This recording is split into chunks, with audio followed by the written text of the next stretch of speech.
అందరికీ నమస్కారం. ఈరోజు మనం చెప్పుకోబోయే కథ అమ్మమ్మ ఇల్లు.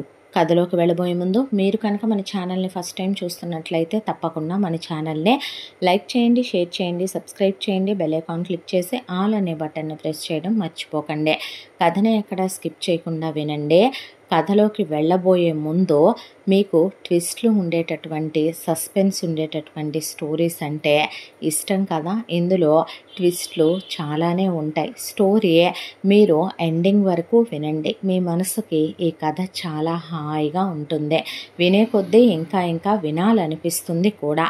ఈ కథలో ఉండేటటువంటి ఎండింగ్స్ కూడా మనకి మిడిల్లో కూడా, స్టార్టింగ్ నుంచి కూడా చాలా స్పెషల్గానే అనిపిస్తాయి. ఈ కథ మీ మనసుకి నచ్చుద్దనే నాకు అనిపించి మరి మన ఛానల్ వరకు తీసుకొచ్చాను. సో ఈ స్టోరీని ఫస్ట్ నుంచి లాస్ట్ వరకు ఎక్కడ మిస్ అవ్వకుండా వినవద్దని మనవే. కథని ఎక్కడ స్కిప్ చేయకుండా వినండి. మరి కథలోకి వెళ్ళిపోదామా? వరదరాజు జయమ్మ దంపతుల గురించి చెప్పాలంటే నీచాతి నీచులు అనే మాట చాలా చిన్న విషయం. నీచత్వంలో, జారత్వంలో, దుర్మార్గంలో, స్వార్థంలో వీళ్ళు ఎంత అసభ్యకరమైన మనుషులంటే ఆ ఊళ్ళో ఉన్నటువంటి జనాలు వీళ్ళ పేరెత్తితేనే హడలెత్తిపోయేంత.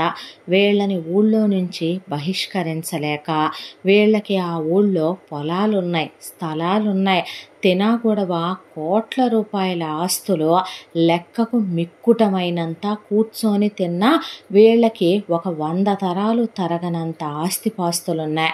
అయినప్పటికీ కూడాను జయమ్మకి ఎక్కడా లేని స్వార్థం, వరదరాజుకి ఎక్కడా లేని దుర్మార్గం, దౌర్జన్యం, మొగుడు పెళ్ళాలకి ఎక్కువ. ఒకవైపున వడ్డీ వ్యాపారాలకి డబ్బులు వడ్డీలకి ఇస్తూ, పేదవాళ్ళ రక్తాన్ని పిండి తాగుతూ, వరదరాజన్న వాళ్ళు కూడా కనీసం ఒక 4 రోజులు టైం అడిగితే కొట్టో తిట్టో ఇస్తాడేమో, కానీ జయమ్మ ఆ డబ్బులు తీసుకున్న వాళ్ళ భార్యల్ని, చెల్లెళ్ళని, తల్లుల్ని, కూతుళ్ళని తెచ్చి ఇంట్లో వయసుల వాడిగా వాళ్ళని పని మనుషులుగా, లేదంటే కనుక వాళ్ళని ఇంట్లో వంటగత్తెలుగా, అలా కాకపోతే మొగుడు మోజు పడితే మొగుడు గదిలోకి పంపించటం, వాళ్ళని నానా చిత్రవద, నానా హింసలు పెట్టడం, వాళ్ళు తీసుకున్న అప్పులు పేదవాళ్ళు కాబట్టి ఆ అప్పులకి సున్నాలు యాడ్ చేసేయటం, ఆ తర్వాత వాళ్ళ రక్తాన్ని పిండి వాళ్ళకి అర్ధనా పైసా లేకుండా వాళ్ళ తట్టా బుట్ట మూట ముల్లె వీధిలో పడేయించి తన చేతి కింద మనుషులే ఒక 100 మంది ఉంటారు. జయమ్మ వరదరాజు అంటే అసహ్యం వేసే చుట్టాలు, బంధుగణం వీళ్ళ కొంపలో కాలు కూడా పెట్టరు. ఎక్కడైనా భర్త తప్పు చేస్తే భార్య తప్పు అని చెప్పడం మనం వినుంటాం. అలాంటిది మొగుడు మోజుపడ్డ ప్రతి ఆడదాన్ని మొగుడు గదిలోకి పంపి వాళ్ళకి కడుపో కాలో వస్తే ఆ ఊళ్ళో కర్మకాలి ఒక ఆయన ఒక ఆవిడ డాక్టర్లుగా చదువుకొని ఈ ఊళ్ళో వైద్య సదుపాయం లేదని పాపం వచ్చే స్థలం కొని హాస్పిటల్ కట్టుకొని కొంప కట్టుకొని ఇక్కడే తగలడ్డారు. వాళ్ళకి 3 ఆడపిల్లలు, ఒక మగపిల్లాడు. దాంతో ఇక్కడి నుంచి జయమ్మ వరదరాజు చేతులు కాళ్ళు విరక్కొట్టించి ఎదురు తిరిగిన మనుషుల్ని తలలు పగలగొట్టించి పంపితే ఆయన కేసులు మాఫీ చేయటానికి అన్నట్టు ఇక ఆయన వీళ్ళు రాయమన్నట్టు డాక్టర్ సర్టిఫికెట్ రాసివ్వాలి, లేదంటే నీ కూతుళ్ళనే నా మొగుడు గదిలోకి పంపిస్తానని చెప్పి బెదిరిస్తుంది వాళ్ళనే. వరదరాజు అన్యాయంగా కడుపులు చేస్తే వాళ్ళ కడుపులు ఆ డాక్టర్ అమ్మ కడిగించాలి. ఫస్ట్లో ఆవిడ ఒకసారి తప్పండి అందని, నిన్ను నీ కూతుళ్ళని నా మొగుడు గదిలోకి పంపుతానే కడుపు వస్తుంది, నీకు నువ్వు అబార్షన్ చేసుకోవు, నీ మొగుడితో చేయించుకోవు, నీ కూతుళ్ళకి చేయవా, మా ఆయన అకౌంట్లో కంటావా అని అడిగేపాటికి ఆవిడ కూర్చొని ఏడ్చేసింది ఆయన దగ్గర. ఆ ఊరు నుంచి వాళ్ళు వెళ్ళలేరు. వీళ్ళ కుటుంబం మినహా ఆ ఊళ్ళో వాళ్ళెవరో పాపం అంత కిరాతకులు కాదు. ఆ ఊళ్ళోనూ పెద్ద మనుషులు ఉన్నారు. ఆ ఊళ్ళోనూ మంచి చెడు తెలిసిన ఆసాములు, భూస్వాములు ఉన్నారు. వీళ్ళంత ఆస్తిపాస్తులు ఉన్నోళ్ళు మాత్రం ఆ ఊళ్ళో ఎవరూ లేరు. ఎందుకంటే ఇంత అన్యాయాలు, అరాచకాలు చేసే అందరూ కోట్ల రూపాయలు ఎకరాలకి, మాన్యాలకి వెనకేయాలంటే అందరి వల్ల కావద్దా? దానికి తోడు మరొక వైపున పోలీసులకి డబ్బులు పడేసి పోలీసుల్నే, రాజకీయ నాయకులకి డబ్బులు ఫండ్స్ పడేసి వాళ్ళని వీళ్ళు గ్రిప్పులో పెట్టుకోవటం వల్ల వీళ్ళు చేసే అన్యాయాలు అరాచకాలు ఆ ఊళ్ళో వాళ్ళు చెప్పుకున్నా పట్టించుకునే దిక్కు ఉండక బూడిదలో పోసిన పన్నీరే అయిపోయేది వాళ్ళ ఘోష గోడో. ఇలా రోజులు గడిచిపోతూ ఉండగా ఇక ఎంతున్నా చాలదు వీళ్ళకి, ఇంకా ఇంకా ఇంకా కావాలి సొమ్ము. ఏదో వామనావతారంలో వచ్చినటువంటి భగవంతుడు 3 అడుగులు కావాలని బలిచక్రవర్తిని అడిగి 1 అడుగుతో భూమిని 1 అడుగుతో ఆకాశాన్ని కొలిసా, 3వ అడుగు ఎక్కడంటే నా నెత్తి మీద పెట్టమంటే అది ధర్మ సంస్థాపన కోసం చేసిన పని అనుకోవచ్చు. కానీ గుళ్ళో లింగాన్ని మింగిన వీళ్ళ ఆశకి హద్దే లేదు. అలాంటి వీళ్ళకి డబ్బు పిచ్చి ఒక్కటే కాదు వీళ్ళకు ఉందే, దానికి తోడు కొడుకుల్ని కనాలనే వ్యామోహం జయమ్మకి వరదరాజుకే. దాంతో కొడుకు కావాలి కొడుకు కావాలి కొడుకు కావాలి అని తప్పించిపోయి మొగుడు పెళ్ళాము చల్లటి ప్రదేశాలకి వెళ్ళి మరీ శారీరకంగా కలిసి వచ్చారు. ఆ తర్వాత జయమ్మ గర్భవతి అయ్యిందే. గర్భవతి అయినటువంటి జయమ్మకి గ్రాండ్గా సీమంతాలు అవి చేయించుకుందే. పుట్టింటి వాళ్ళు ఇలాంటి దాన్ని ఏ పాపం చేసుకొని కన్నామనే వాళ్ళు జయమ్మ కొంపలో కాలు కూడా పెట్టరు. వరదరాజు వాళ్ళ బంధువులైతే కాండ్రిచ్చి ఉమ్మి వాళ్ళు అసలు ఈ ఊళ్ళోనే కాలు పెట్టరు. ఆ తర్వాత జయమ్మకి 9వ నెల దాటేపాటికి అనుమానం వచ్చిందే.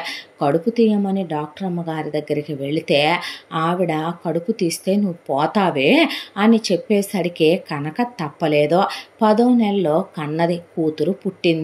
ఆ పుట్టిన కూతురికి చంద్రకళ అని పేరు పెట్టారు. కూతురంటే అసహ్యం. కూతురంటే చెప్పాలంటే తేళ్ళు జరులు పాకుతాయి. ఆడ సంతానం నచ్చరు. మగపిల్లలు కావాలి మగపిల్లలు కావాలి మగపిల్లలు కావాలి అంటే ఆ మాటకి డాక్టర్ అమ్మనే ఆ మందులు ఇవ్వు ఈ మందులు ఇవ్వు అని ఒకవైపున మొగుడు పెళ్ళాం మింగుతున్నా మళ్ళీ జయమ్మకి కడుపు రాలేదు. ఇంట్లో ఎటు వాళ్ళ దగ్గర వీళ్ళ దగ్గర డబ్బులు తీసుకొని పాపం ఉంటారు కాబట్టి కర్మకాలి జనాలు వాళ్ళొచ్చి ఊడిగం చేస్తూ ఉంటారు కాబట్టి వాళ్ళ దగ్గర కూతుర్ని ఇసిరేసి పెంచమని వాళ్ళకి అప్పచెప్తే వాళ్ళ చేతుల మీదగానే చంద్రకళ పెరగటం మొదలయ్యిందే. జయమ్మ బుద్ధి కానీ వరదరాజు బుద్ధి కానీ పాపం నిజం చెప్పాలంటే హిరణ్యకశిపుడి కడుపును పుట్టిన ప్రహ్లాదుడికి నీచ గుణాలు అసురు గుణాలు రానట్టే చంద్రకళకి ఆ గుణాలు రాలేదు. నిజం చెప్పాలంటే చాలా మంచిదే, చాలా పెద్ద మనసు. అమ్మా నాన్నలు ఎందుకు ఇన్ని అన్యాయాలు అరాచకాలు చేస్తారా అనే రోజు బాధపడేదే. అమ్మ కాళ్ళతో తంతం, నాన్న బెల్టులతో కొట్టడం, ఆ అమ్మాయిని ఓ మనిషిలా చూసేవాళ్ళు కాదు. దానికి తోడు అడుక్కునే వాళ్ళకి పడేసినట్టు కూతురు కాబట్టి పని వాళ్ళతో పాటు ముద్ద పడేస్తూ ఆ అమ్మాయికి చదువు సంఖ్యలు లాంటివి కూడా బయటికి పంపి స్కూల్కి చదివించటాలాంటివి ఏముండవు. ఎవరో ఒకళ్ళు డబ్బులు తీసుకొని ఇవ్వలేకపోతే అందులో కాస్త 4 అక్షరం ముక్కలు వచ్చిన వాళ్ళు ఉంటే వాళ్లే వచ్చి కూతురికి 4 అక్షరం ముక్కలు రాయటం చదవటం నేర్పటం తప్ప పని వాళ్ళల్లో ఒకటిగా చంద్రకళ కూడా ఇంటి పని వంట పని చేసుకుంటూ పాచి పని చేసుకుంటూ అమ్మ తంతే పడుతూ నాన్న తంతే పడుతూ సొంత తల్లిదండ్రులు ఎక్కడైనా పిల్లల్ని అలా చూస్తారా? ఊళ్ళో వాళ్ళు ఇదేం పాపమో దేవుడా, ఇదేం కర్మో దేవుడా, పెద్ద పెద్ద విపత్తులు తెప్పిస్తావు, భూకంపాలు తెప్పిస్తావు, సునామీలు తెప్పిస్తావు, పిడుగులు కురిపిస్తావు. ఆ కొంప మీద అది వాడు పడుకున్నప్పుడు వాళ్ళ పడగది మీద నువ్వు ఒక పిడుగేయలేవా అయ్యా? అంతగైతే గనక ఏ వరదలో తెప్పించి వీళ్ళని ఉప్పినల్లే మోసుకుపోలేవా తండ్రి? మహా అయితే గనక మాకు 4 ఏళ్ళు పంట పండదు, అంతకు మించి పోయేదేముంది చెప్పు? వీళ్ళ అన్యాయాలు అరాచకాలు వీళ్ళు చేసే పాపాలు ఒకటా రెండా నాయనా? ఎన్నని చూడమంటావు తండ్రి? ఈ ఊరు వదిలా మేము పోలేము. పెద్ద మనుషులు అని చెప్పుకోవటానికి సిగ్గేసిపోతుంది. పై పంచులు ఎందుకు వేసుకుంటున్నామో, మూతి మీద మీసాలు ఎందుకున్నాయో, పెళ్ళాల మెళ్ళల్లో తాళి కట్టి కాపురాలు ఎలా చేస్తున్నామో వాళ్ళకి మేము భయపడుతూ బ్రతకటం అయిపోతుంది ఈ ఊళ్ళో. ఏం కర్మలు మాకు? పెళ్ళాలను వరదరాజు నుంచి దాచుకోవాలి.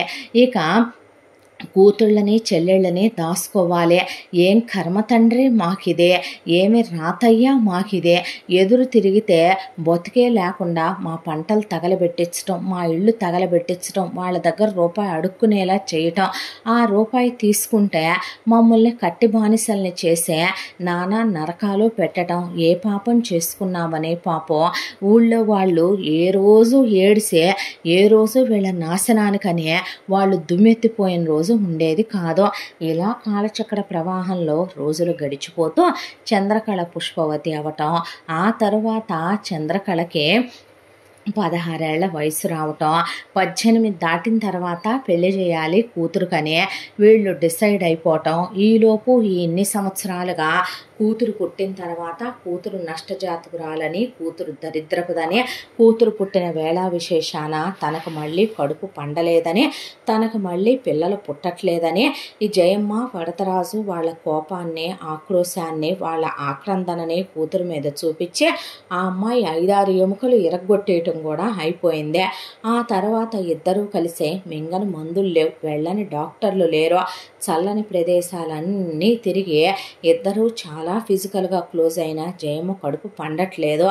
ఆ తర్వాత ఊళ్ళో పూజలు, యజ్ఞాలు, యాగాలు, హోమాలు అన్నీ చేయించిన కడుపు పండట్లా. చివరికి అడవుల్లోకి వెళ్ళి మూలికలు, నాటుమందులు తిన్న కడుపు పండట్లా. చివరికి జంతు బలులు ఇచ్చిన, చివరికి క్షుద్ర పూజలు చేయించిన ఆ కడుపు పండట్లా. ఈ ఫ్రస్ట్రేషను, కోపం, విసుగు అప్పులు తీసుకున్న వాళ్ళ మీద, ఇంట్లో తేరగా ఉన్న కూతురు మీద చూపించేసేది జయమ్మ. వరదరాజు పెళ్ళానికి కడుపు వచ్చి కొడుకు పుట్టట్లేదన్న చిరాకునే ఊళ్ళో వాళ్ళ పెళ్ళాలని తీసుకొచ్చి పడగదిలో పడేసి వాళ్ళని మానభంగాలు చేస్తూ ఆ కోపాన్ని ఇటు చూపిస్తున్నాను జయ అని చెప్తే చూపించు వరదా అంటాం. ఇలా ఇద్దరూ కలిసి ఊళ్ళో వాళ్ళ బ్రతుకులతో బంతాట్లాడుకునే వాళ్ళు మొగుడు పెళ్ళాం. ఇంత దాంట్లో కూతురికి 18 ఏళ్ల వయసు వచ్చిందే. వెంటనే ఈ దరిద్రాన్ని పెళ్లి చేసి పంపాలని వీళ్లకున్న 1000 ఎకరాల పొలం, అన్ని కోట్ల రూపాయల ఆస్తులు, అంత బంగారాలు ఉన్న కూతురికి ఒక 5 ఎకరాల పొలం పెట్టి వీళ్ళ పక్కూర్లోనే ఓ 15 ఎకరాల పొలం ఉన్న ఒకళ్ళ కొడుక్కిచ్చి చేసి పంపించేశారు. వాడి పేరు చలపతి. ఆ తర్వాత చంద్రకళ పెళ్లి చేసుకొని అత్తగారింటికి వెళ్ళిపోయింది. దరిద్రం వదిలిపోయింది. పుట్టింటకి ఏనాడు అమ్మాయి సుఖపడింది లేదు, కడుపు నిండా తిన్నది లేదు, కంటి నిండా నిద్రపోయింది లేదు, నచ్చిన బట్ట కట్టింది లేదు, కనీసం నచ్చిన తిండి తిని ఏడిసింది లేదు. ఎక్కడికి వచ్చాకైనా బతుకు ప్రశాంతంగా ఉంటదనుకుంటే పాపం అత్తగారు దేవత లాంటి మనిషి. పూజలు పునస్కారాలు దేవుడు తప్ప మరొక పాపం పుణ్యం ఎరగని దేవత ఆవిడ. ఇంటికి వెళ్ళగానే చంద్రకళ చేతిలో తాళాలు పెట్టి చిన్నపిల్లైనా ఇంటి పనులు వంట పనులు అన్నీ ఇక నువ్వే చూసుకో తల్లి, పని వాళ్ళున్నా నువ్వేమీ చేయొద్దు, చేయించుకోమ్మా అని ఆ అమ్మాయికి అప్పచెప్పి ఆవిడ పూర్తిగా ఆధ్యాత్మిక ధ్యానంలోకి దిగిపోయింది. ఇక చంద్రకళ మామగారు పుట్టక వాళ్ళకి పుట్టిన ఒక్కగానొక్క కొడుకు చలపతి. కాబట్టి ఆయన భార్య చలపతిని గారాబం చేయలేదు. చలపతి తాత నానమ్మలో మనవడు పుట్టాడని, ఓ పున్నామ నరకాల నుంచి తప్పిస్తాడని ఎత్తిన పెట్టుకొని చలపతిని గారాబం చేసి చలపతిని డిగ్రీ దాకా చదివిచ్చారు. ఆ తర్వాత నేను ఉద్యోగానికి పోనని వచ్చిన గవర్నమెంట్ ఉద్యోగం పోగొట్టుకున్నాడు. అలా అని వ్యవసాయానికి రాడు. గుర్ర పందాలాడటం, సిగరెట్లు తాగటం, బీడీలు తాగటం, సుట్టలు తాగటం, పాన్ పరాకులు, నల్ల మందులు, ఖైనీలు, గంజాయిలు, ఒకటి కాదు లేని దరిద్రపు అలవాట్లన్నీ పేకాట్లాడటం, ఇలా ఇల్లు వాకిలి పట్టకుండా గాలికి తిరగటం, గాలి వేషాలు వేయటం, వేశ్యలతో తిరగడగానే మిగతా అన్ని శుభలక్షణాలు ఉన్నాయి చలపతి దగ్గర. కొట్టి చలపతి తండ్రి అలిసిపోయి తిట్టి చలపతి తల్లి ఆవిడికి నోరు నొప్పొచ్చేసి పెళ్ళైతేనన్నా ఈ దరిద్రుడు మారతాడేమో అని అనుకుంటే పెళ్ళైన తర్వాత కొత్త మోజు పెళ్ళాం మీద ఒక 2-3 నెలలు కాపురం చేయగానే దిగిపోయి మళ్ళీ తాగటం, వెళ్ళి వరండాలో పడిపోవటం. అలా కొడుకు పట్టించుకోకపోయినా ఇప్పుడు తమకి కోడలు వచ్చింది. కోడలు కూతురు లాంటిది. రేపొద్దున ఈ ముదృష్టి పొడికి ఓ పిల్లాడో పుట్టకపోరో వాళ్ళ కోసమన్నా 4 రూపాయలు కూడయ్యాలి. చంద్రకళ ఎత్తుకెళ్ళిన 5 ఎకరాల పొలం, ఓ 10 తులాల బంగారం కాక అత్తగారు ఒక 100 తులాల బంగారం, 10 కిలోలు వెండి, పెద్ద మండువాలోగిలి ఇల్లు ఉంటే అది ప్లస్ వాళ్ళకు 15 ఎకరాల పొలం ఉంది. మామగారు సొంతం వేసేవాడు ఈ 20 ఎకరాల పొలాన్నే. ఇలా ప్రశాంతంగా రోజులు గడిచిపోతున్నాయిలే, పుట్టింటి గడపలో కాలు కూడా పెట్టొద్దంది జయమ్మ. సచ్చినా బతికినా నీ అత్తారింట్లోనే నువ్వుండని చెప్పిందే. మీ కోడలికి పురుళ్ళు పుణ్యాలు మీరే పోయించుకోండి, మాకు సంబంధం లేదని చెప్పే పంపారు వరదరాజు జయమ్మ. దాంతో చంద్రకళ అసలు వాళ్ళ ముఖాలు చూడటం ఇష్టం లేక వాళ్ళు చేసే పాపాలు దేవుడనేవాడే ఉంటే ఏదో ఒక రోజుకి లెక్కించకపోడనే ఆవిడ పాపం రోజు ఆ ఊళ్ళో జనాల్ని తలుచుకొని కన్నీళ్లు పెట్టుకుంటూ కష్టమో నిష్ఠూరమో అమ్మా నాన్నలాంటి అత్తమ్మావులు ఉన్నారు కాబట్టి వాళ్ళ ఆదరణలో నెట్టేసుకెళ్ళిపోతుంది ఆవిడ రోజులో. ఇలా ఉండగా ఏదో అంటారుగా, అందరూ చూసినా ఒక్కోసారి మన కర్మ మన బాగుని చూడలేదు అని. దాంతో ఒక రోజున మామగారు పడుకున్న మనిషి పడుకున్నట్టే హార్ట్ అటాక్తో ఆయన పైలోకానికి పోయాడు. ఆయన పోయాడని ఆయన శవాన్ని తీసుకొచ్చి అలా గుమ్మం ముందు కూర్చోబెడితే అత్తగారు ఆయన పాదాల మీద పడి ఏడుస్తున్న మనిషి ఎంతసేపటికి లేవట్లేదని ఆవిడని పట్టుకొని జనం ఊపి లేపేసరికి ఆవిడ పోయిందే. ఇలా పుణ్య దంపతులు ఇద్దరు ఒకేసారి పైలోకానికి చేరుకొని చంద్రకళ ఒంటరిదైపోయిందే. వాళ్ళ కర్మకాండలు అవి జరిపించి వచ్చాక చంద్రకళ మొగుడికి ఒక్కటే చెప్పిందే, మనకి మండువాలోగిలి ఇల్లుంది, ఇంటద్దె కట్టక్కర్లేదు, నాది 5 ఎకరాలు నీది 15 ఎకరాలు కౌలుకిచ్చుకున్నా మనకి భేషుగ్గా జరిగిపోద్ది. ఇంట్లో ఆవులు గేదెలు మేకలు కోళ్ళు ఉన్నాయి, పని వాళ్ళని పెట్టి నేను చూసుకుంటాను, లేదా పొలం సొంత వ్యవసాయం చేయిస్తానంటే గట్టు మీద నుంచొని చేయించరా మగడా, నువ్వు రోజు కావాలంటే ఒక క్వార్టర్ దాగి నచ్చింది వండి పెడతాను, తిని పడుకో, ఒక్కళ్ళనే కందాం, ఆ కన్న వాళ్ళని చదివించుకొని ప్రయోజకుల్ని చేసుకుందాం, నీ బతుకులా నా బతుకులా వాళ్ళ బ్రతుకులు కాకుండా చూసుకుందాం పిల్లల్నే అని ఆవిడ చెప్పింది. అబ్బే, అసలు ఆవిడ మాటను పెడచెవిన పెట్టే భయపెట్టే అమ్మా నాన్న లేరంటే బరితెగిచ్చిపోయాడు చలపతే. దాంతో ఆస్తి పోతానని తెలియక మామగారు కోడలి పేరు మీద రాద్దాం అనుకుంటూ ఉండగానే పోయాడు ఆ మహానుభావుడు. ఇక చలపతి చేతికి ఆస్తి వచ్చేసరికి ముందు పెళ్ళాం మీద చేయి చేసుకొని ఆవిడ్ని పడేసి సావగొట్టేసి చంద్రకళను నోరెత్తనివ్వకుండా చేసేసి ముందు పొలం మొత్తం అమ్ముకొచ్చేశాడు చలపతి. అయిపోయిన తర్వాత ఇంట్లో బంగారం అయిపోయింది, గొడ్డు గోద అయిపోయినాయి, ఉండే ఇల్లు అయిపోయింది, చంద్రకళ బంగారం అయిపోయింది, చంద్రకళకి పెట్టిన 5 ఎకరాల పొలం అయిపోయింది, ఉన్న స్థలాలు అయిపోయినాయి, బ్యాంకులో క్యాష్ అయిపోయింది. పైగా ఊరంతా అప్పులు చేసి కూర్చునేసరికి అప్పుల వాళ్ళు మీదకొచ్చి పడ్డారు. దానికి తోడు ఇక చుట్టుపక్కల వాళ్ళంతా కలిసే పిల్లని ఏ రోజు చిన్నప్పటి నుంచి మీ ఇద్దరు అమ్మా నాన్నలుగా ఆదరించింది లేదు, అక్కుని చేర్చుకుంది లేదు చంద్రకళని, మీ అల్లుడు ఉన్నది మొత్తం హారతి కర్పూరం చేసి చివరికి నిలవ నీడ లేకుండా ఆ అమ్మాయిని చావిట్లో గేదెల పక్కన పడుకోబెడుతున్నాడు. అప్పుల పాలైపోయి చివరికి తినటానికి తిండి కూడా లేక మీ అమ్మాయి గుళ్ళో ప్రసాదం తింటా బతుకుతోంది. ఎంతుండి ఏం లాభం, మీ దినం చేసుకోవటానికి మీ దినాల మీద వేసుకొని మీకు అని నానా మాటలు అని వీళ్ళని కాండ్రిచ్చి ఉమ్మేసరికి అబ్బో వీళ్ళిద్దరికి రోషం పొడుచుకొచ్చిందే.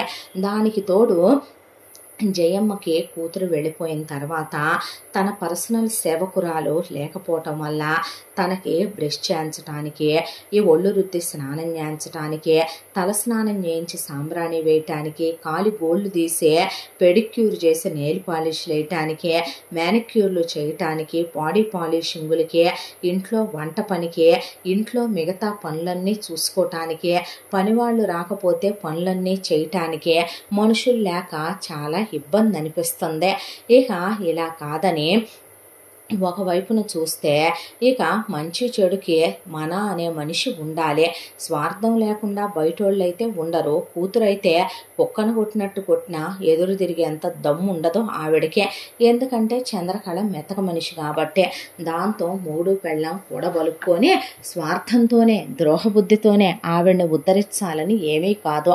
ఇద్దరూ కలిసి వెళ్ళి చలపతితో, ఇదిగో అల్లుడు నీకేం కర్మ ఇక్కడ ఉండాలనే, పద పద అని చెప్పి అనేసరికి ఓఎస్ అని ఇక చంద్రకళ వద్దంటున్న ఆవిడ్ని 4 పీకులు పీకి ముగ్గురు కలిసి కారులో వేసుకొని అప్పులోళ్ళు మాకు అప్పులు కట్టాలంటే ఎవడ్రా వాడు అప్పులు కట్టాలనేది ఎవరిని అడిగిచ్చారా, వెనకాల ఏమున్నాయని చూసి ఇచ్చారా, నడికి పోగులు పెడతాం రండ్రా మా ఊరు అనే పాటికి హడలిపోయి అప్పులోళ్ళు పారిపోతే చలపతి విజిలేసి సూపర్ అత్త సూపర్ మామ అని కారెక్కాడు.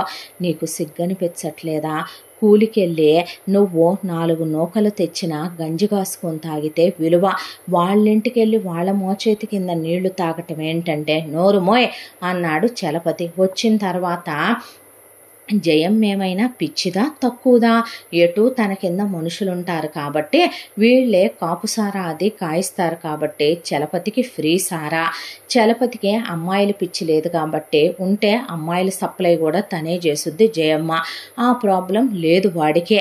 ఈ ఎంత దాంట్లో వాడికి పేకాట ఆడుకోవాలనిపిస్తే తన దగ్గర మనుషులుంటారు కదా, కాసేపు వాడితోనంట పేకాటండ్రా అని చెప్పి అల్లుణ్ణి అలా పేకాటలాడిచ్చి వాళ్ళకే గుర్రాలుంటే వాటి మీదే గుర్ర పందాలు వేయించమని ఆ తోటల్లోకి తీసుకెళ్ళి కాసేపు వాడిని అలా అలా తిప్పుకురమ్మనమని చెప్పి అల్లుణ్ణి ఇంట్లో ఏదో గాడికి కట్టేసిన ఒక గేదలాగా కట్టి పడేసిందే. చంద్రకళ ఏడవని రోజు లేదు. ఎందుకే దరిద్రపు మొహం వేసుకొని ఏడుస్తావని కూతుర్ని తీసుకెళ్ళి వంటింట్లో తొక్కేసి ఆవిడ బ్రతుకు మళ్ళీ మామూలు.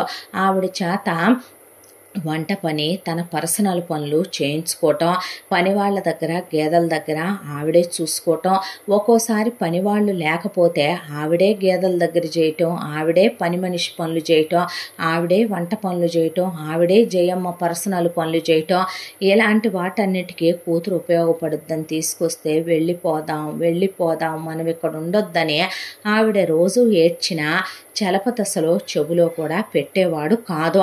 అసలు ఆవిడ మాటే వెనక నేను ఇక్కడి నుంచి వెళ్తే నాకు ఫ్రీ మందు ఎవరిస్తారు, ఫ్రీ తిండి ఎవరు పెడతారు, నువ్వా అని ఆవిడని ఎదురుగొట్టేవాడు.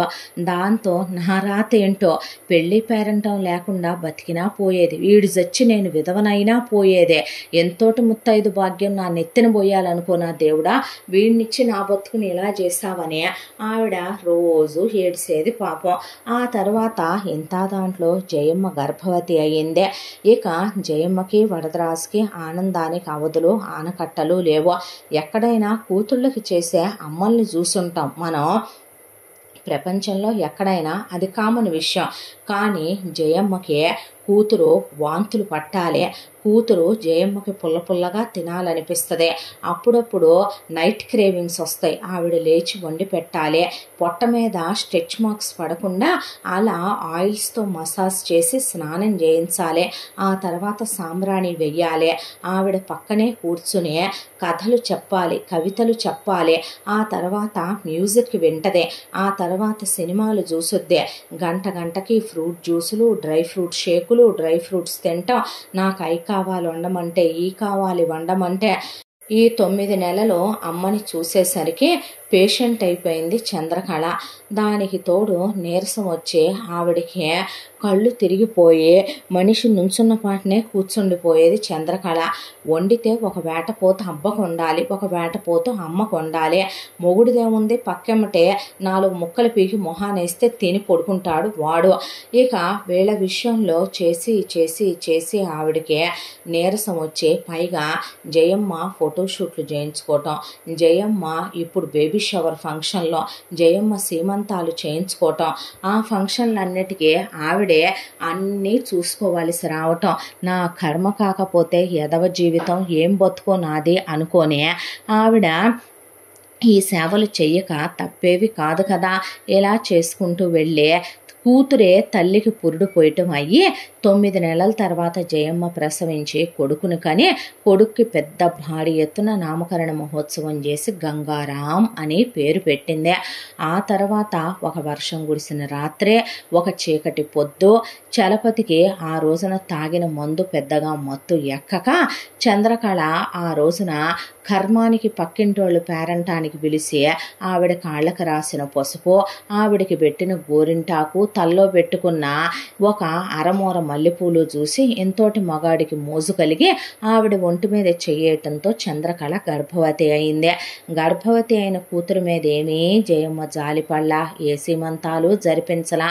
కనీసం ఒక కాయ పండు ఆవిడ తినేరుగదో. 10 నెలల తర్వాత చంద్రకళని గవర్నమెంట్ హాస్పిటల్లో ఇసిరేస్తే ఆవిడే వెళ్ళి డెలివరీ చేయించుకుంటే పాప పుట్టింది. పిల్ల పేరు అభిలాష అని పెట్టుకొని ఆవిడసలు ఇంకా నయ్యం దేవుడు నా కొడుకునివ్వలేదమ్మా, కూతుర్నే ఇచ్చాడు, లేకపోతే వాడు నా మొగుళ్ళలాగో నా తండ్రిలాగో ఎలా తయారై ఉండేవాడోలే దేవుడా అనుకొని ఆపరేషన్ చేయించేసుకొని ఎప్పుడైతే ఆవిడ గర్భవతి అయిందో ఆ రోజు నుంచి చలపతినే నా ఒంటి మీద చెయ్యేసిన, నన్ను ముట్టుకున్నా, నాతో కాపురం చేయాలని ప్రయత్నించిన నిన్ను నరికేసి నేను జైలుకి వెళ్తానురా, డిసైడ్ అయిపోయి మూసుకొని నువ్వు వెళ్ళి వసారాలో పడుకో అని ఆవిడ ఒక్కటి ఆవిడ గదిలో పిల్లని పెట్టుకొని పడుకునేదే. ఇక ఆవిడకి ఆ ఇంట్లో గాడిద చాకిరి ఎటూ తప్పదు కదా. ఇలా ఆ గాడిద చాకిరి చేసుకుంటూ ఆవిడ ఆ చాకిరీతోనే ఒకవైపున పిల్లకి 6వ సంవత్సరం రాగానే ఆవిడ బతుకంతే. అదే పచ్చడి మెతుకులు, అదే గంజి మెతుకులు, అదే పనోళ్లతో పాటు తింటాం, అమ్మా నాన్నలకి అదే వండి పెట్టడం, తమ్ముడికి ముడ్లు మూతులు కడగటం, తమ్ముడిని అమ్మ పాలు 5 ఏళ్ళు ఇచ్చి పెంచుకోవటం, ఛీ ఎదవ జీవితం అనిపించే. ఆ తర్వాత ఆవిడ కూతుర్ని మాత్రం ఆవిడ 5వ సంవత్సరం రాగానే నేను బడికి పంపుకుంటానని చెప్పి బడికి పంపించుకోవటం మొదలు పెడితే, ఎందుకే బడికి అంటే నా బతుకిటు తగలడిపోయింది, దాన్నైనా 4 అక్షర ముక్కలు నేర్చుకొని మనమంటే ఆ పిల్లని ఆడపిల్ల పుట్టిందనే కాళ్ళతో తంతం, ఆ పిల్ల ముఖం మీద ఉమ్మటం, ఆ పిల్ల జుట్టు పట్టుకొని గోళ్ళకేసి కొట్టడం, ఆ పిల్ల కనపడితేనే వాతలు పెట్టడం, వరదరాజు తాగే చుట్టబెట్టి ఆ పిల్ల ఒంటి మీద వాతలేయటం, తాగే మందు బాటిల్స్ ఆ పిల్ల మీద ఇసిరేయటం, ఒరే పశువా అది నీ కూతుర్రా, నీ కడుపును పుట్టిన బిడ్డరా, మృగమా, వాళ్ళలా చూస్తున్నారు, ఇప్పుడైనా వెళ్ళిపోదావురా, నువ్వే మూటలు మోసో, ఏ కూలికెళ్ళో, ఏ కనీసం సెక్యూరిటీ గార్డుగా పనిచేసో నెలకు ఒక 5-6 వేలు ఎత్తురారా, నీ దినం చెయ్య, నేను 4 ఏళ్లలో పాసి పని చేసో మిషన్ కుట్టుకోనో 4 పిండి వంటలో పచ్చళ్ళు అమ్ముకోనైనా ఏ దూరా భారము వెళ్ళి ఉన్న ఒక్క బిడ్డనే చదివించుకుంటా విలువగా గౌరవంగా బతుకుదావురా మృగమా అంటే అస్సలు చలపతి పట్టించుకునేవాడు కాదు. నాకెందుకు వాళ్ళ మనవరాలు వాళ్ళ ఇష్టం కొట్టుకుంటున్నారో, నాకెందుకు కొడితే అమ్మమ్మేగా అత్తయ్య, కొడితే తాతయ్యేగా మామయ్య అనేసి అసలు పట్టించుకోకుండా తను కూడా చేయి చేసుకునేవాడు పిల్ల మీద. చీచే అని ఆవిడ మాత్రం రెక్కల మాటున పక్షి తన బిడ్డల్ని కాచుకున్నట్టు అభిలాషని రామ్మ అభి అని బిడ్డకి ఆవిడే ఆ తినే దాంట్లోనే ఆవిడ పొస్తులుండి పిల్లకు ముద్ద పెట్టుకోవటం, ఆ తర్వాత పిల్లని ఆవిడ పాత చేరేసి దుప్పటిగా కప్పి పడుకోబెట్టుకొని పిల్లని పెంచుకోవటం, గదిలో నుంచి బయటికి రాబాకమ్మ, ఈ గదిలోనే ఉండి చదువుకో తల్లి అని చెప్పి పిల్లని అసలు వీళ్ళ కంట పడనివ్వకుండానే వెనకమాల పెరటగుమ్మం వైపు నుంచి బడికి పంపించే, అటునుంచి వస్తే పిల్లని అసలు వీళ్ళు లేవక ముందే స్నానం చేయించి కాలకృత్యాలు తీర్పిచ్చేసి జల్లేసి అసలు గదిలో నుంచి బయటికి రానిచ్చేది కాదు పిల్లని. అలా పిల్లవాడికి మాత్రం 4 అక్షర ముక్కలు చెప్పించాలని దొంగసాటుగానైనా చదువు చెప్పించుకునేది చంద్రకళ. గవర్నమెంట్ స్కూల్కే కాబట్టి ఫీజులు కట్టే పని లేదు కాబట్టి మనకెందుకు అన్నట్టు ఊరుకునేవాళ్ళు జయమ్మ వరదరాజు. అంతా దాంట్లో వీళ్ళిద్దరు మొగుడు పెళ్ళాం కలిసి పుట్టిన కొడుకు గంగారాంని చిన్నప్పటి నుంచే విచ్చలవిడితనంగా పెంచటం, విచ్చలవిడితనమైనటువంటి వ్యసనాల్ని అలవాటు చేయటం మొదలుపెట్టేశారు.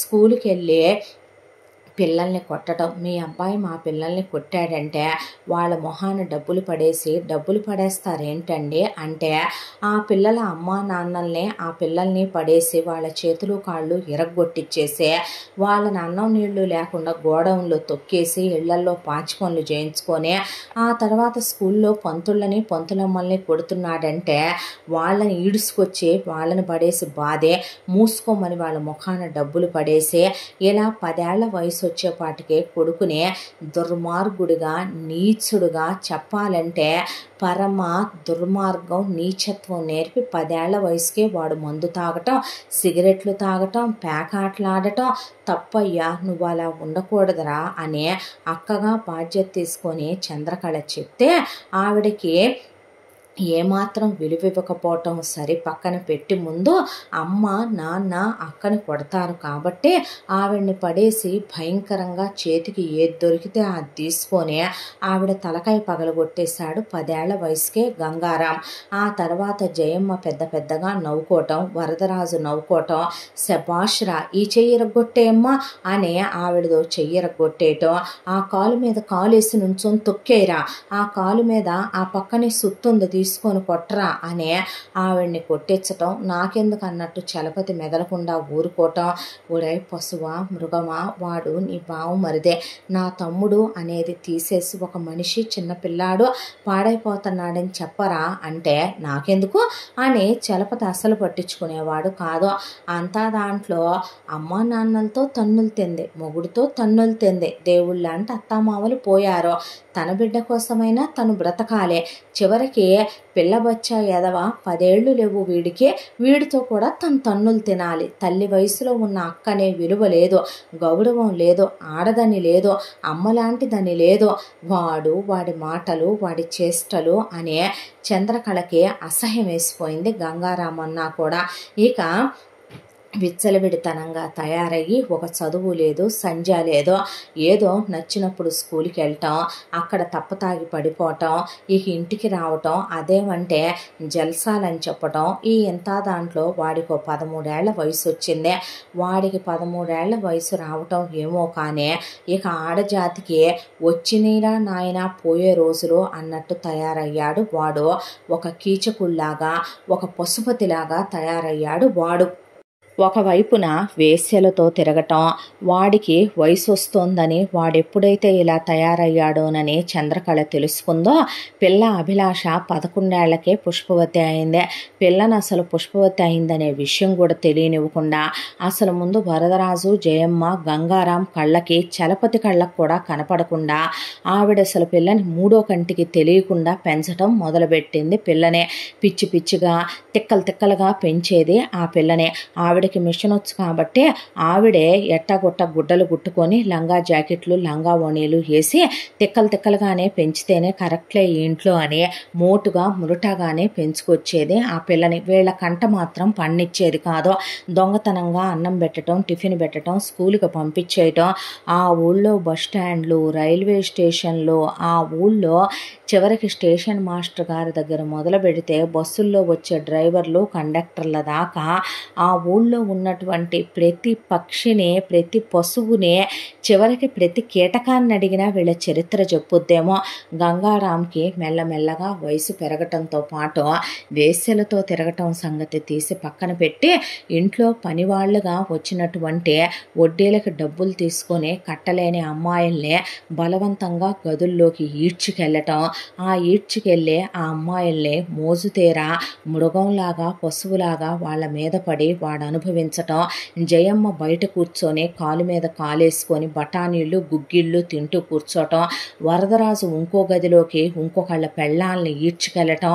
అవన్నీ చూసి చంద్రకళ చివురుటాకులా వణికిపోయే, ఈ ఇంట్లో ఉన్న వాళ్ళకి వావి వరుసలు లేవని ఆవిడ అసలు మెడంతా మునిగిపోయేలాగా జాకెట్ వేసుకొని, నేత చీర కట్టుకొని, ముడేసుకొని, నిజం చెప్పాలంటే గనక ఇది ఒక ఆడదేనా అనేలాగా ఉండేదే.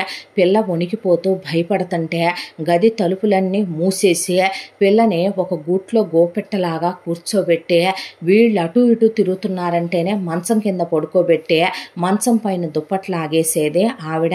ఇలా ఒకళ్ళని కాదు, ఊళ్ళో వాళ్ళ కూతుళ్ళని, ఊళ్ళో వాళ్ళ చెల్లెళ్ళని, ఊళ్ళో వాళ్ళ పెళ్ళాలనే ఎవరి మీద గంగారాం కన్ను పడితే వాళ్ళని ఈడ్చుకురావటం, వాళ్ళని బలవంతం చేయటం, మానభంగాలు చేయటం, వాళ్ళకి కడుపో కాలో వస్తే ఆ డాక్టర్ అమ్మ ఏడవని రోజు ఉండేది కాదు. ఆవిడ దగ్గరికి పంపటం, ఓవర్ బ్లీడింగ్లు అయిపోతుంటే ఆవిడని వచ్చి ట్రీట్మెంట్లు చేయమనమంటాం. ఆ తర్వాత వాళ్ళు ఎదురు తిరిగారంటే వాళ్ళని నిలువున దహనాలు చేసేయటం, ఆ తర్వాత వాళ్ళని ప్రాణాలతో ఉండగానే రాయి గట్టిచ్చే ఏట్లో తోసేయటం, బావుల్లోకి తోసేయటం, వాళ్ళని బతికుండగానే తోటల్లో పాతేయటం, వాళ్ళ నోళ్లలో పురుగుల మందులు పోయటం, వాళ్ళ ఫ్యామిలీలో ఉన్న ఆస్తులు మొత్తం రాయించేసుకోవటం, వాళ్ళని చిత్రహింసలో పెడతాం. కిరాతకం, పాపం ఇంకా గంగారాం గారు పెరగటంతో అవి ఇంకా ఇంకా పెరుగుతూ వెళ్ళిపోతుంటే, భగవంతుడా ఏదో ఒక రూపంలో నువ్వు రావా తండ్రే, నువ్వే చెప్పావు కదయ్యా, ఎప్పుడైతే దుర్మార్గం పెచ్చురెళ్ళిపోద్దో, అన్యాయం అక్రమం ఎప్పుడైతే పెరిగిపోద్దో, ఆడవాళ్ళకి ఎక్కడైతే రక్షణ ఉండదో, ద్రౌపదికి బట్టలు ఇచ్చిన వాడివే, ఎంతోమంది ఆడవాళ్ళని కాపాడిన వాడివే, ఈ ఊళ్ళో ఆడవాళ్ళు ఏం పాపం చేసుకున్నారు తండ్రే, మగాళ్ళందరి మూతి మీద మీసాలు గొడిగిచ్చేసింది జయమ్మ, ఆ మగాళ్ళందరికీ గుండు కొట్టిచ్చేశాడు వరదరాజు, ఒక్కళ్ళు ఎదురు తిరగటానికి లేదో, వీడు వాళ్ళ పెళ్ళాల్ని చెరిసినా వాళ్ళు ఏలుకోవాలి, చెల్లెళ్ళ బ్రతుకులు నాశనమైనా ఈ ఊరు ఆడపిల్లల్ని చేసుకున్నందుకు అల్లుళ్ళు వాళ్ళని ఏలుకోవాలి, లేదంటే వాళ్ళ కాళ్ళు తీసేయటం, చేతులు తీసేయటం, ఎదురు తిరిగితే గనక వాళ్ళని చెప్పుకోరాని చోట మగతనాలు ఆడతనాలకి పనికి రాకుండా చేసేసేయటం, వాళ్ళకి సంసారాలకి పనికి రాకుండా వాళ్ళ నడుములు విరిసేసేయటం. ఏం పాపం తండ్రి ఇదే, ఏం అరాచకం తండ్రి ఇదే, ఎన్నాళ్ళయ్యా, ఎన్నేళ్ళయ్యా, ఎందుకయ్యా ఇలాంటి లోకకంటకుల్ని పుట్టిస్తావు తండ్రి, ఏం చేసుకుంటారయ్యా వీళ్ళ డబ్బులు, ఎందుకు తండ్రి ఇంత పాపం, రోజు గదుల్లో ఆడపిల్లలు ఆర్తనాదాలు పెడుతున్నారు, నేను ఒక ఆడదాన్నే, నాకు ఒక కూతురుగా పుట్టిందే, అది ఆడజన్మెత్తి ఆ విషయం మర్చిపోయింది అనుకో తండ్రి, నువ్వు చూస్తూ ఎలా ఊరుకుంటున్నావు అమ్మా, నువ్వు ఆదిశక్తి అంటారుగా తల్లి, ఏంటి తల్లి ఈ అన్యాయం, ఏంటి తల్లి ఈ అక్రమం అని ఆవిడ ఏడవని రోజు లేదు చంద్రకళ.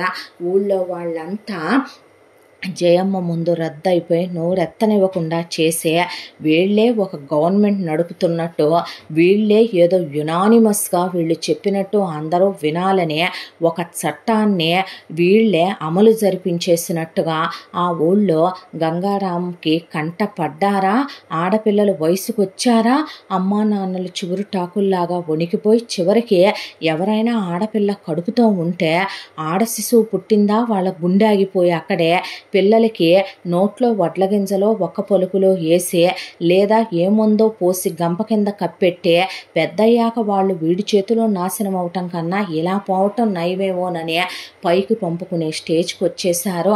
గంగారాం అన్యాయాలు అరాచకాలు 1, 2 కాదు, వయసుకు వచ్చిన 11 ఏళ్ల పిల్లల దగ్గర మొదలుపెట్టి 60 ఏళ్ల ముసలోళ్ళ వరకే, చివరికి కడుపుతో ఉన్న ఒక అమ్మాయిని తీసుకొస్తే 7వ నెల అమ్మాయిని తీసుకొచ్చి మానభంగం చేయటం మొదలు పెడితే ఆ అమ్మాయికి ఓవర్ బ్లీడింగ్ అయిపోయి డెలివరీ అయిపోయినా ఆ అమ్మాయి మీద పడే వరదరాజు గంగారాం అనుభవిస్తూనే ఉండేసరికి చివరికి ఆ అమ్మాయి వాయి కమ్మి చచ్చిపోయి చంద్రకళ తూముల్లో నుంచి బ్లడ్ బయటకు వస్తుంటే చూడలేక పోలీసు ఎదవలొచ్చి డబ్బులు తీసుకొని వెళ్తుంటే జయమ్మ దగ్గర పాపాలని మాఫీ చేస్తూ ఆ పోయిన ఆడవాళ్ళ శవాల్ని తోటల్లో పాతేస్తుంటే ఆ అమ్మాయి కుటుంబీకులంతా వచ్చి ఎక్కిళ్ళు పెట్టి ఏడుస్తుంటే ఆ పుట్టిన పిండాన్ని బయట వాళ్ళ మొహానేసి అది పోయింది ఇది దక్కింది అనుకోండి అని వాళ్ళని కొట్టి గెంటేస్తే ఆవిడ, దేవుడా తండ్రి ఏంటి నాయనా ఈ అరాచకం, ఏంటయ్యా ఈ పాపం, వీడెలా తండ్రి మనిషిలా పుట్టాడో నాయనో దేవుడో అనే వణికిపోయి అక్కయుండి ఆవిడ కూడా ఎదురయ్యేది కాదు, లేనిపోయింది ఆవిడ మీద ఏ మోజో పడినా ఆవిడ్ని గదిలోకి తీసుకెళ్లి చెరిచిన జయమ్మ కాదందో. వరదరాజు కన్న తండ్రి అయ్యుండి వాడే తాగిన మత్తులోనో ఆవిడ ఎదురైతే కర్మకి ఆవిడని లాక్కెళ్ళి చెరిచినా దిక్కులేదనే దాంతో చలపతి ఎటు ఇవన్నీ పట్టించుకోడు. చలపతికి కావలసింది టైంకి తప్ప తాగటం, దానికి తోడు టైంకి పంది తిన్నట్టు తినటం, ఆ గుమ్మానికి ఎదురుగా కాపలా కుక్కలా పడుకోవటం.